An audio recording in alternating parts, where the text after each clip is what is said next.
So this ought to be a lot of fun, and I know it will be for me because it's a piece of black walnut, and I just don't come across much black walnut. I do English walnut, but not black walnut. But I was fortunate enough to be asked if I wanted a limb that was trimmed off this very old and large black walnut tree. So I went and got the limb, and we've got it cut up. I've sealed the ends, I've stored it, some are longer pieces, but I just felt like treating myself to turning one of the smaller pieces that I cut like this. And well, it's green, it's wet. I'm hoping the bark stays on because I'm going to do a natural edge. I'm going to get a flat spot and a hole in here. We'll get it mounted up.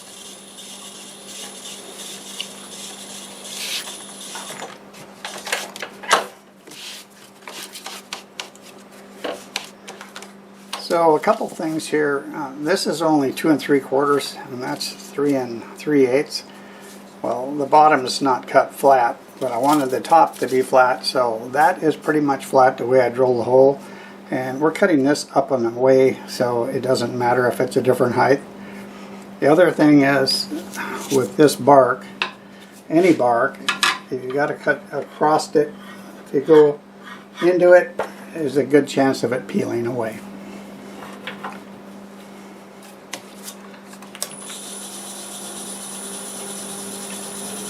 So I'm getting about 625 RPM. We'll get it round so we can go faster.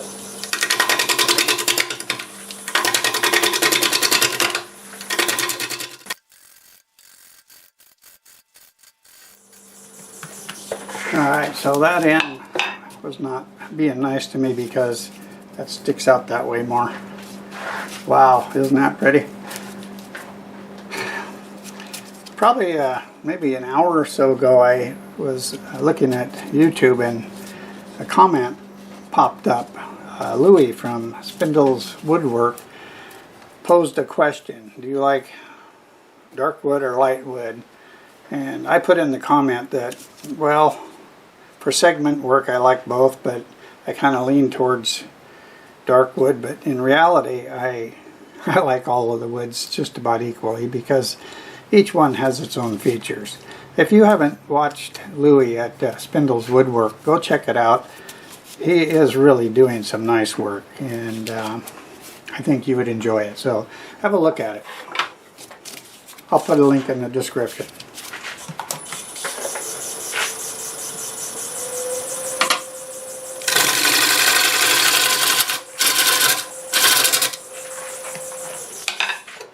I'm going to go ahead and flatten this out because it's going to keep doing that until I get it flat.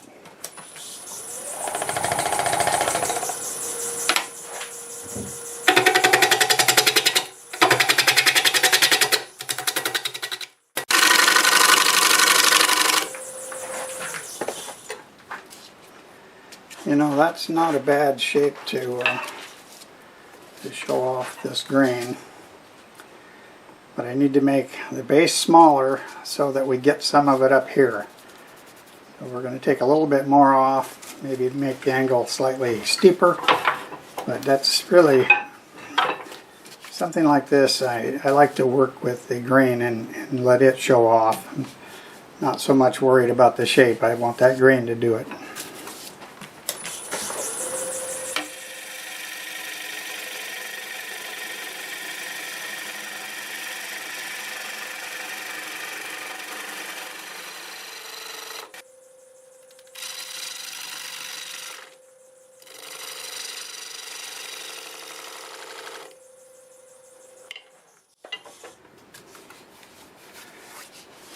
Alright, that's a nice shape. The plan is to get it down thin enough where I can sand it. Oh, look at this. Wow. Can you see that reflection there? It is amazing. Look at that chatoyance. Okay, I got to get going because this is wet. I've decided on a tenon and I put a little mark there.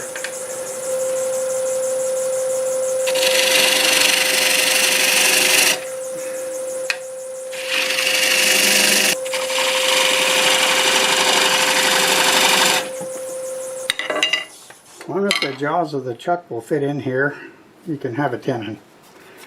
And they should. And that needs to go down a little bit smaller.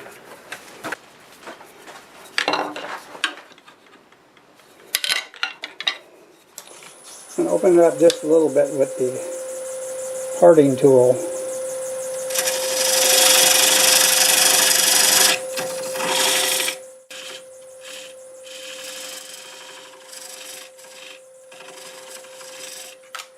I'm not going to try to sand this. I want to get it flipped around.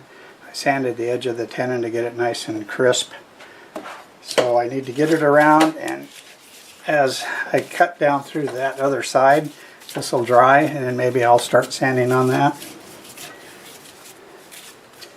This is not really the standard way to do it, but I just have to try this. This wood is too pretty. I can't wait.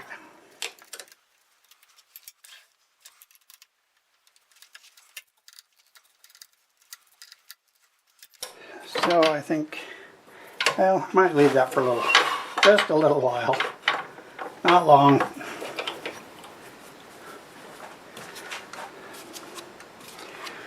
Let's use the 1/2 inch.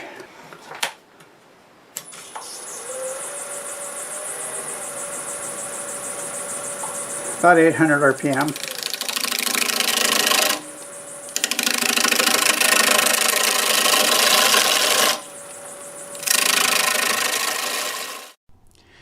Be sure you watch to the very end. I have a little surprise in there.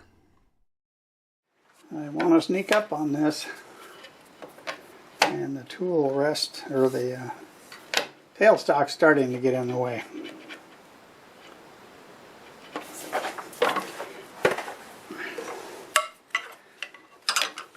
There, now I can get in here.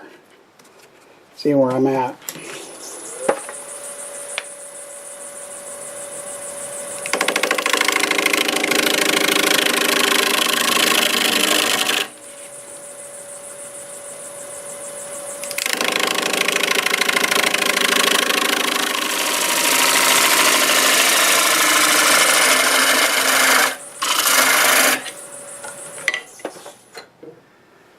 Well, it's right here, and I don't think I want to go chasing it any higher.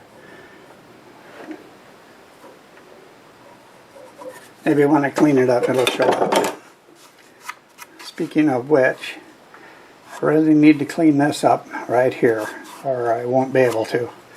I've got I've got that mass of wood right here that is acting as a little support for it, but that's far enough away. Maybe it's not enough. Let's do a little more shear scraping here with the 5/8.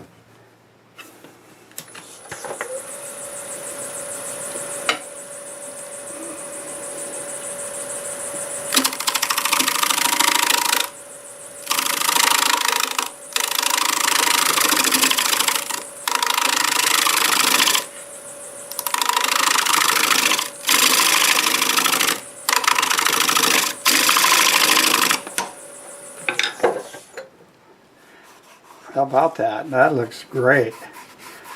That cleaned all that fuzzy stuff right up. And I do not dare take any more off of that. So that was successful. I'm going to take the center away, and then we'll keep going down.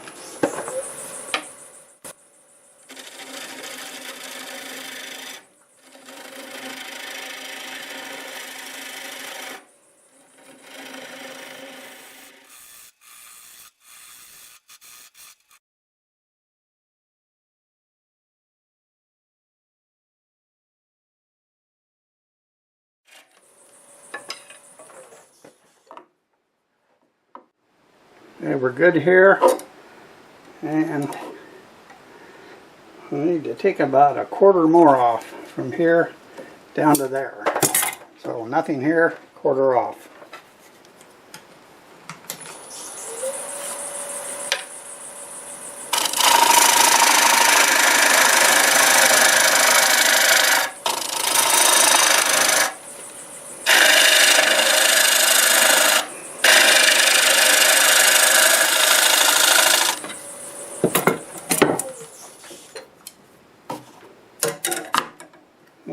got it. Alright, just right. Now, maybe we better check the bottom.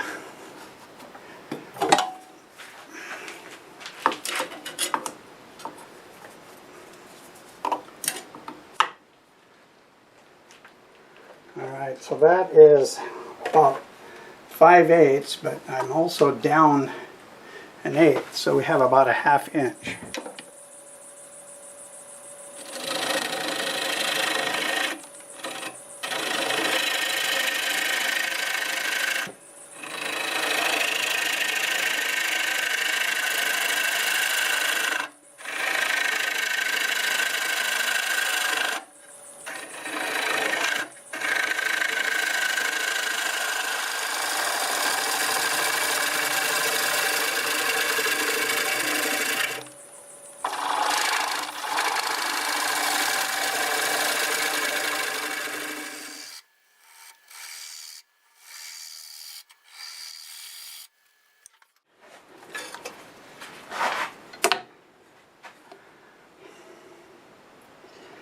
Alright, that is getting really close. That wasn't a very good cut. So I'm going to change to the 1/2 inch and try to clean it up.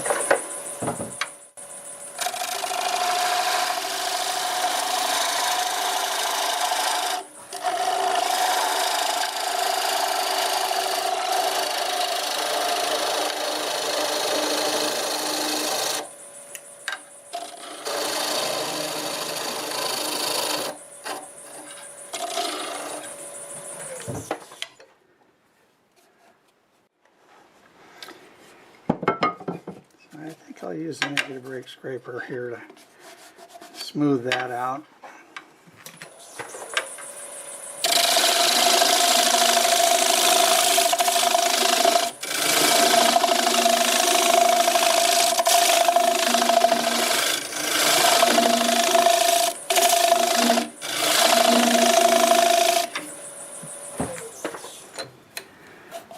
Yeah, not too bad. Got to get that little nub off.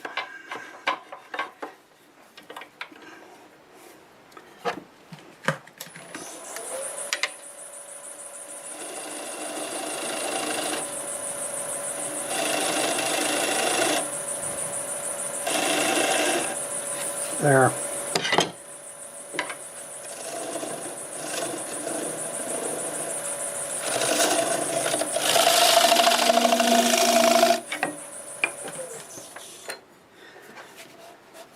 So it's definitely changing colors and water's coming out of it. I might put a plastic bag on it and just let it sit for a little while and then see if it's dry enough to try to sand. Right now it isn't. This is a bag that I put over the bowl about 1.5 days ago. So I took it off about a 1/2 hour ago. It felt dry enough to try, so I tested it with 100 grit and that worked quite well. So I'll finish up starting with 120 and sand through 400 on the inside and the bottom. Then I'm going to put a real heavy coat of Danish oil on it because I'm not going to be able to work on this for probably 4 days. We sort of decided at the last minute it was time to take a little trip, so we're heading down the Oregon coast and I'll get it finished when I get back. I'll put some pictures at the end of where we've been. So I'm going to start out at probably 400 RPM, sand the inside like this.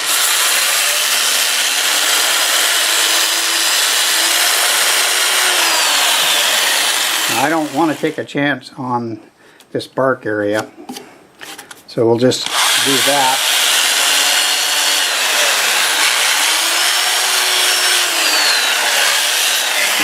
Like that. That is going to really be easy. I'll do the bottom of it off camera and I'll come back and we'll get some Danish oil on here. Alright, first coat usually looks the nicest. Where you get your first look at it, that is.